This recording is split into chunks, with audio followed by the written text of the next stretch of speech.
IPL chairman Arun Dhumal സ്ഥിരീകരിച്ചതുപോലെ 2025 Indian Premier League പതിപ്പ് March 21 ആരംഭിക്കും. ബിലാസ്പൂരിൽ നടക്കുന്ന സൻസദ് ഖേൽ മഹാകുംഭിന്റെ 3ാം പതിപ്പിനിടെയാണ് പ്രഖ്യാപനം നടന്നത്.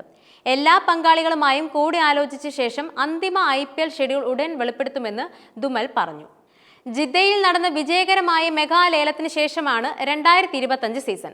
അവിടെ 182 കളിക്കാരെ 639.15 കോടി രൂപയ്ക്ക് വിറ്റു. മേഖലയെ പ്രോത്സാഹിപ്പിക്കുന്നതിനുള്ള ശ്രമത്തിന്റെ ഭാഗമായി ധർമ്മശാല ക്രിക്കറ്റ് സ്റ്റേഡിയത്തിൽ 2-3 IPL മത്സരങ്ങൾ നടക്കുമെന്ന് ദുമാൽ പങ്കുവച്ചു. IPLന്റെ നിയമങ്ങളിൽ കാര്യമായ മാറ്റങ്ങളൊന്നുമില്ലെന്ന് അദ്ദേഹം ഊന്നി പറഞ്ഞു. ഈ സീസൺ കൂടുതൽ മത്സരാത്മകമാകുമെന്ന് ശുഭാപ്തി വിശ്വാസം പ്രകടിപ്പിച്ചു. ലോകമെമ്പാടുമുള്ള മികച്ച കളിക്കാരെ ആകർഷിക്കുന്ന ആഗോളതലത്തിൽ ഏറ്റവും അഭിമാനകരമായ ക്രിക്കറ്റ് ലീഗുകളിൽ ഒന്നായി IPL തുടരുന്നു.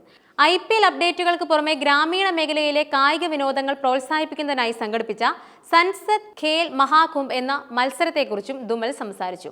ശുഭ്മാൻ ഗിൽ, റിങ്കു സിംഗ് തുടങ്ങി വളർന്നു വരുന്ന ക്രിക്കറ്റ് താരങ്ങൾ ഗ്രാമീണ പശ്ചാത്തലത്തിൽ നിന്നും വരുന്നത് എങ്ങനെയെന്ന് അദ്ദേഹം എടുത്തുകാട്ടി. കഴിവുകൾ വികസിപ്പിക്കുന്നതിനുള്ള അത്തരം വേദികളുടെ പ്രാധാന്യം അടിവരയിട്ടു. ICC വനിതാ ക്രിക്കറ്റിൽ ഓഫ് ദി ഇയർ ആയി തിരഞ്ഞെടുക്കപ്പെട്ട വനിതാ ക്രിക്കറ്റ് താരം രേണുക സിംഗ് താക്കൂറിനെയും ദുമൽ പ്രശംസിച്ചു. ഭാവിയിലെ കായിക താരങ്ങളെ വളർത്തിയെടുക്കാൻ മഹാകുംഭ് പോലുള്ള സംരംഭങ്ങൾ തുടർന്നും സഹായിക്കുമെന്ന് അദ്ദേഹം വിശ്വസിക്കുന്നു.